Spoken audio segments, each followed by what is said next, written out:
Welcome to ErebosVox. Today, we have a true scary story about the Valley Bride. A terrifying secret that was buried for years within the walls of a house in the Alborz mountains, but has finally woken up. The blood braid of the Valley Bride. The village of Kehf, nestled deep in the unforgiving embrace of the Alborz mountains, breathed a silence untouched by modern civilization. Here, the mountains clawed at the sky, and life was governed by ancient folklore. At the end of a winding, mist-laden ravine stood a structure of dark, grey stone. The thousand-year house. It was indistinguishable from the rock face, its window sockets blind and vacant, staring out like the lifeless eyes of the dead. Its courtyard smelled of dry pomegranates and utter oblivion.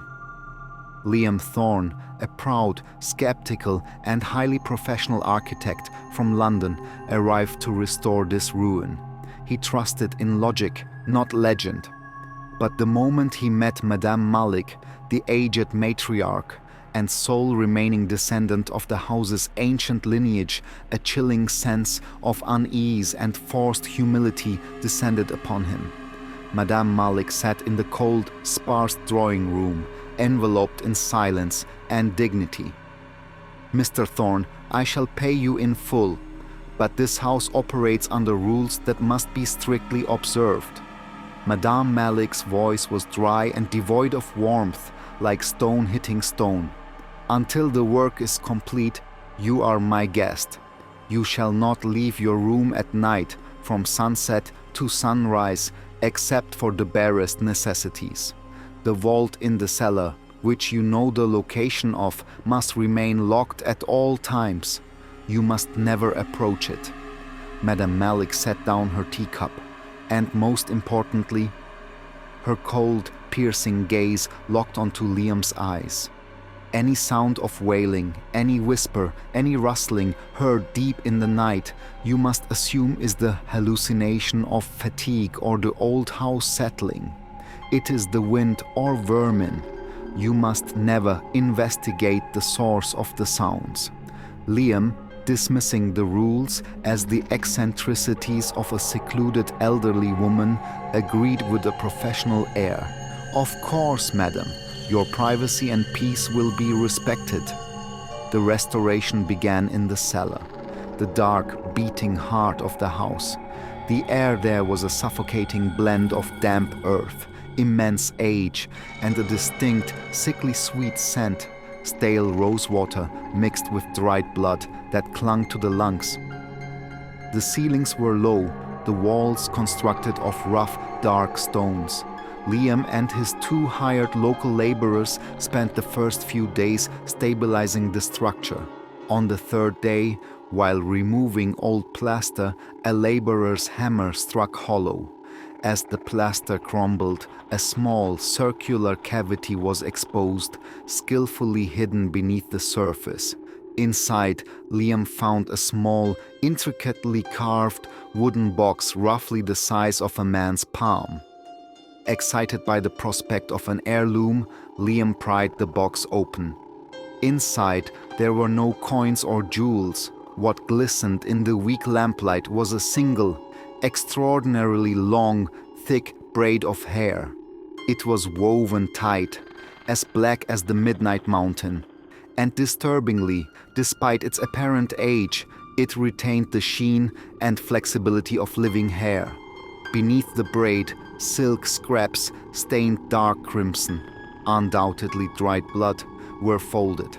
As the box opened, the scent of stale rosewater intensified, momentarily disorienting Liam. He pocketed the braid as a historical curiosity, telling no one, and placed the wooden box beside his bed that night. The terror began immediately. Liam was plagued by dreams that felt more like waking visions.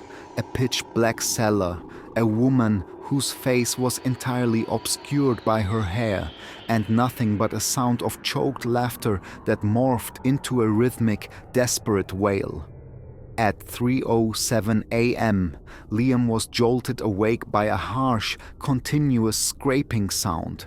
It was the sound of something heavy and pliable being dragged across the stone floor of the lower level. He mentally recited Madame Malik's rule. Hallucination. But this was not internal. A faint vibration traveled from the floorboards into his feet. November 18th, 2025, 6:22 a.m. The scent of rosewater and dried blood was now seeping in through the gap under his door.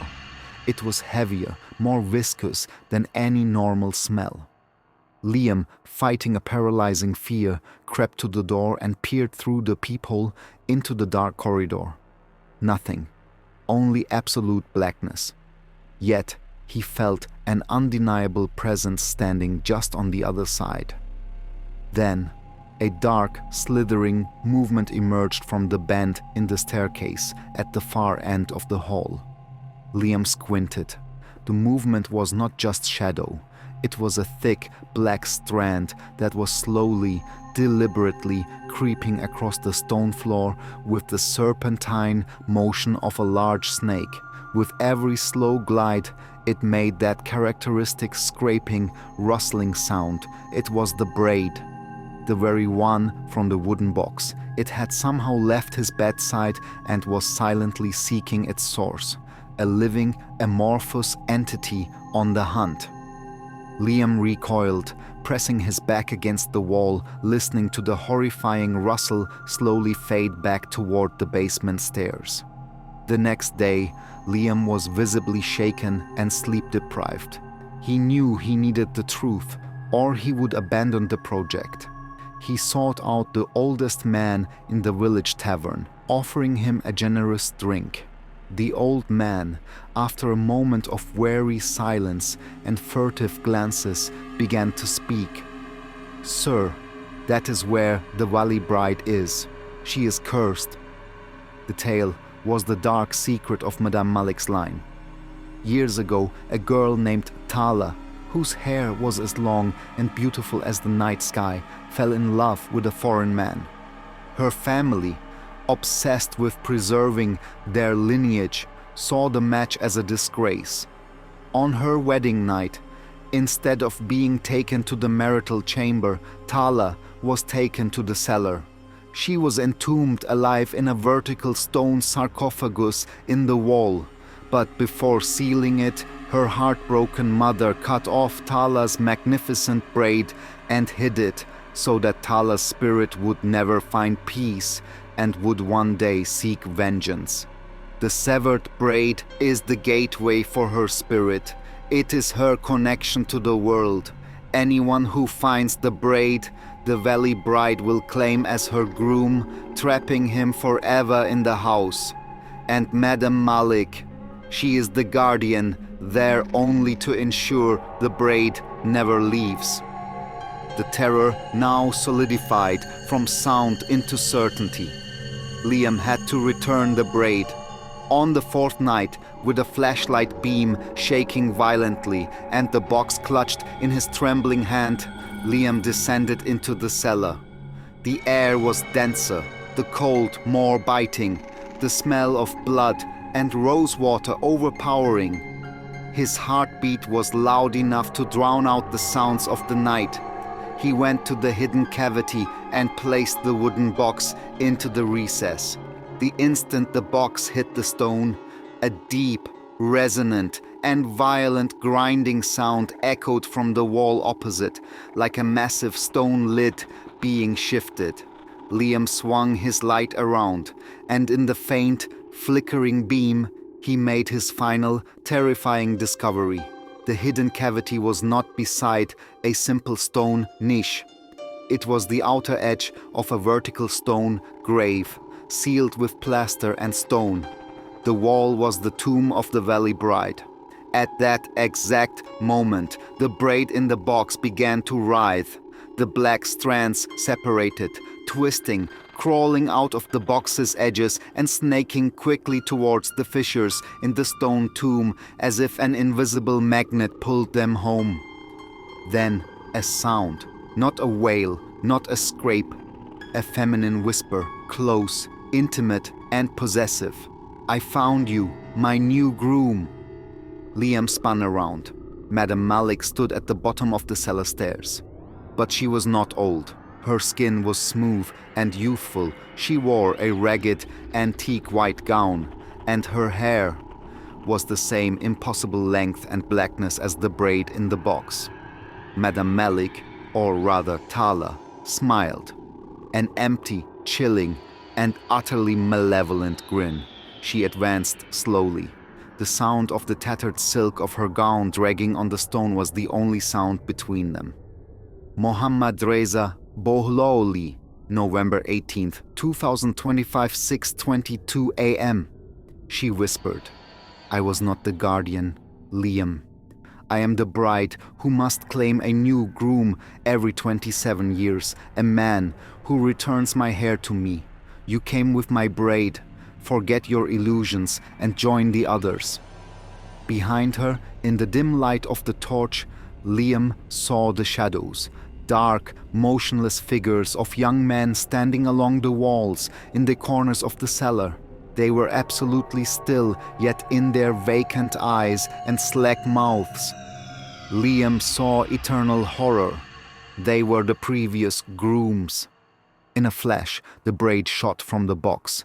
The black strands twisted with serpentine speed and wrapped around Liam's neck. The last thing Liam smelled was the intense, sweet odor of rosewater and blood. Then, darkness. Now, alongside the vertical stone tomb, a new, dark shadow stood sentinel. The end. Well, Liam Thorne has now joined the eternal grooms of the Valley Bride. His fate is sealed within the walls of the 1,000-year house. If you were Liam, would you have dared to open that wooden box? Tell us about your own strange experiences in old houses down in the comments below. If you enjoyed this dark story, please like the video and subscribe to the ErebosVox channel so you never miss the voice of the shadows. Gesture towards the screen. You can now watch another terrifying story from our channel suggested right here. Until the next video, remember, some secrets must remain in the dark forever.